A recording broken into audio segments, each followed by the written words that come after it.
Hi everyone. Today I'm filming in a very different setting.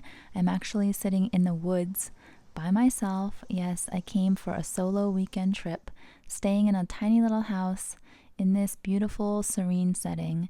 And I brought with me as companions 3 books along with my journal. So I will be reading and writing and reflecting and just doing everything that I want to do at a slower pace.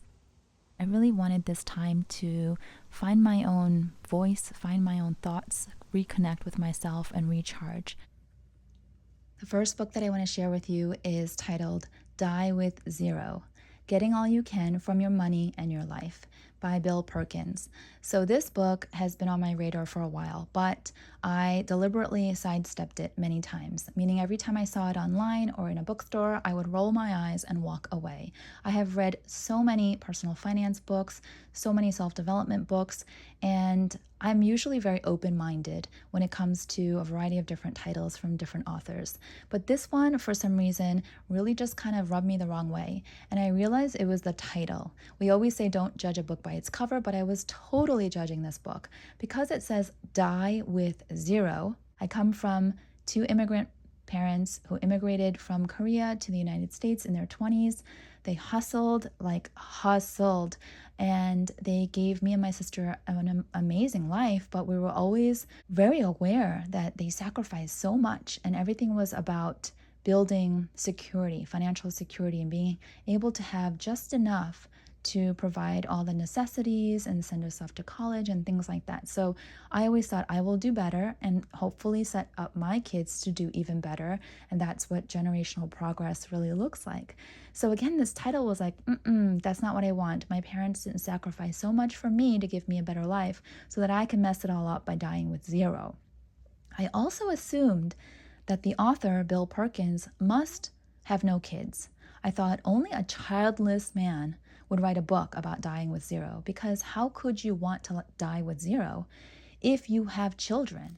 Let me just tell you, Bill Perkins is a dad, definitely has children, mentions his children, and sounds like a very loving, devoted father. In fact, there's an entire chapter in the book dedicated to asking, what about the kids? If I were to die with zero, what about my kids? That's the first thought I thought of when I read this title, which is why I walked away from the book so many times before I finally picked it up. Well, if you have kids or you plan to have kids, you definitely need to read this chapter. It is a fresh, smart, thoughtful and strategic take on what it means to leave something behind for your loved ones, even if you don't have kids or don't plan to have kids, and you want to leave a legacy by donating to beloved charities and organizations. This chapter will still resonate for you because it's about timing and it's about being really deliberate with how you allocate your spending and your money while you're alive. He talks about how your life is the sum of your experiences. Now, this may sound cliche. I know that we've heard this kind of thing many, many times before, that it's all about experiences. It's all about how you spend your time, and time is more precious than money. But the way Bill writes, it really did open my eyes in a different way. The title says your life is the sum of your experiences. Certainly does not say your life is the sum of your bank accounts or the sum of your assets. And he goes into actually referencing the old fable of the ant and the grasshopper. Don't know if you guys know, I think many of you do. The ant is the hustler, the hardworking, the diligent, responsible. Basically, every summer, spring, and fall, hoards and saves all the food just in case it's a harsh winter, and so he saves for the future, and when the winter strikes, he is totally fine because he's got that buffer. Then his friend the grasshopper is completely different. The grasshopper plays all day, does not worry, is a spendthrift. He will do what he wants and is not worried about the winter that's coming. And so when the winter arrives, he has nothing saved up. There is this message that the ant was the smart one, the ant was the right one, the grasshopper was the silly one to not think about the future, and the grasshopper made the wrong decision and therefore paid dearly for it. However, in this book, Bill Perkins talks about how when did the ant ever have time to enjoy and play? There's no mention of that. The ant was always working and saving. The grasshopper was always playing and enjoying. So while we don't want to be like the grasshopper, we don't want to be burning through every resource that we have and then regretting it at the last minute, But we also don't want to be like the ant. And until this moment that I read this, I always thought the ant was the hero of the story, that the ant was the smart one. And then after reading it from this lens, I felt really sorry for the ant. And then I started to feel sorry for parts of my life and people that I know. It's not that I've always been an ant, but I have gone through seasons of my life where I have definitely acted like an ant, constantly scurrying around, working until I'm tired, not enjoying, not stopping to enjoy, and worried about the future. And so if the ant spent its whole life doing that, maybe it lives 10, 20, 30 years beyond the grasshopper. I don't know the lifespan of an ant or a grasshopper, but hypothetically, let's say it lives double or triple as long as the grasshopper. What is the point, though, if the ant is not enjoying any part of its life?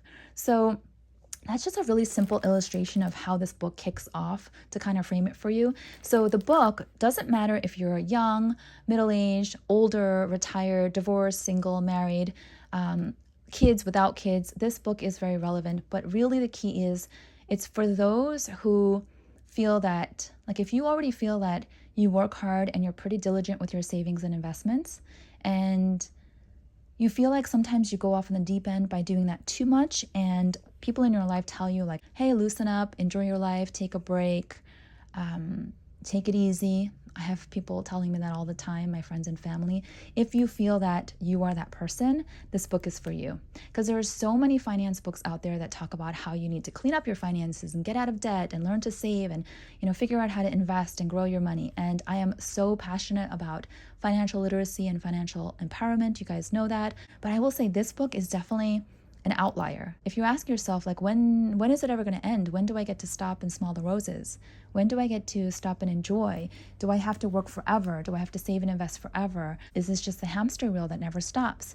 Well, I think that this book will help you gain some really much needed perspective. It's really helped me a lot. Read the book and take notes. And I really feel confident that you will get a lot of value out of it. The next book that I want to share with you is titled My What If Year, and it's a memoir by Alicia Fernandez Miranda. So Alicia is a Harvard School graduate, very type A, go-getter, being a good student, doing the right thing, climbing the ladder, and eventually winds up becoming the CEO of her own organization, and has a bit of like she doesn't call it this, but it almost feels like a midlife crisis right before she turns 40. And decides to tap into all the what ifs bouncing around her head of, what if I had gone down a different path? What if I had actually chosen a different career? What if that time I wanted to try this, I actually did try it instead of holding myself back? So this whole book is a series of sort of experiences and experimentations, but she takes on internships. So she takes a break from her very sort of prestigious career with the support of her husband and her 2 children. I've underlined quite a few phrases and paragraphs in here because the way the author words some of the stuff really just kind of lit me up and hit me in a different way. So if you're going through a point in your life where you feel like you love your life, you love your responsibilities, you love being a wife and a mom potentially if you have kids, and you've always kind of done the right thing and you've always sort of climbed the ladder or stayed the course or stayed on a path that was traditionally seen as successful, but there's something in you that feels like, am I truly happy? Am I fulfilled? I think at some point in our lives, most of us feel this way. And when we do feel this, a lot of times we'll brush it aside because who has the time? There's so much going on. But when you really pause to allow yourself to ask these questions and to feel what you're feeling, I think it's pretty powerful. What if this was all I was ever going to achieve? Now, mind you, this comes from a woman who has quite a few achievements under her belt. But she says, what if this is all I was ever going to achieve? Was I finished trying new things, having new experiences, getting those butterflies in my tummy when I was nervous about pushing my own boundaries? I was worried that I had made all the big decisions I was going to make, took the big risks, and that everything was going to be the same from here on out, right? It's like you made the big decision to go to college, let's say, start your career, maybe get married. These are all big decisions in life. their turning points. Maybe get pregnant, have a kid, have another kid possibly, have more kids, start a family, right? And you make all these big decisions in your life, but it gets to a point, if you're like, I'm 44 now, where you start to settle down, which is a really beautiful thing. It's a gift to be able to feel secure. You've got your career in place, you've got your family in place, you're healthy, hopefully, and you like where you live and you like your friends and all of that. But still, there's something nagging, and the way she phrases it as, is this it? Like, have I made all the big decisions I'll ever make in my life? Have I made all the risks I'll ever make? Or will there be anything else in the future, is how I interpret it. And here I love this because she says, as soon as I allowed myself to spiral down that rabbit hole of misery, I immediately felt painfully and viscerally guilty. I can totally relate to this. Poor, privileged, spoiled brat, miserable because she got what she wanted and now she wants more. How dare I? When we are type A, go-getters, and we're constantly doing and going and moving and achieving, you feel like you're being pitiful and you're feeling bad for yourself for no good reason. Like, hey, I got what I wanted. Why shouldn't I be happy? I should be happy, right? I have no right not to be happy. And a lot of times people who feel anxious or depressed oftentimes will say, I don't really have any reason to be depressed or anxious, but ... And then this, I love this. I didn't hate my job. My job was empirically very cool, okay? I love my husband and my kids. And then she says, each thing on its own was fine, but the combination felt crushing. And you guys, that's how I feel sometimes, where I'm juggling work, home responsibilities, being a wife, being a mom to 2 children, being a YouTuber, being my own person, doing some things that I want to do for myself. It's all just such a juggle. And I know that everybody juggles, but I think when you have lots of different hats to wear and different roles to play, it's just a nonstop bouncing around, thoughts and lists in your head. And when you are type A, you don't let yourself down. You don't let other people down. So there is no pause, there is no rest. And I just love that she's so raw about this. She talks about wanting to kind of take a break, and it says, I could park my obligations in short term and come back for them in a few weeks. The thought was electrifying. So I think this is when she's describing the possibility of like her first internship away for like two or 3 weeks, I believe. And I'm away by myself for just 2 nights. And I am already feeling like my batteries are recharging. They're starting to recharge. So you don't have to go far. You don't have to do anything crazy. You don't have to quit your job or quit your life. But she's actually really hilarious too. So this is not a serious book. There are serious notions being discussed in here about life, but she's funny. She's witty. She's just really comical, and she makes fun of herself a lot. So just the voice that you hear in the book is a very positive and uplifting one. The third book that I wanted to share with you is this one here, titled The Fun Habit: How the Pursuit of Joy and Wonder Can Change Your Life, and it's by Mike Rucker, who is quite the psychologist. So this is his background here. He's an organizational psychologist. He's also a behavioral scientist. So just a lot of data and research and scientific statistics in here that make it much more legitimate versus some random person just talking about let's have more fun. This book has really started to shape how I think about the importance of fun for your own mental well-being and health, and to really make an enjoyable life. So how much fun are you having in your life? The author provides us with the simple model called the play model, and it allows us to assess how much of our time and energy is going to certain types of activities that might be affecting our overall mood and feeling of life satisfaction. So starting with the upper left-hand corner, there are pleasing activities. Pleasing activities are those that are easy for us and also enjoyable, such as taking a walk, catching up with a friend, playing with your kids, playing with your pets, and partaking in some favorite hobbies. These are activities that are oftentimes viewed as being unnecessary or frivolous, but actually science tells us that these are the activities that have a compound effect, meaning that the day-to-day momentary injections of happiness and joy actually add up, and years from now when you look back on your life, these are the activities that you will feel have made your life worthwhile and fulfilling. And then you move on to living activities. These are also enjoyable, but they're not easy, they're challenging. These are moments where you are pushing yourself outside of your comfort zone, you're stretching, you're growing.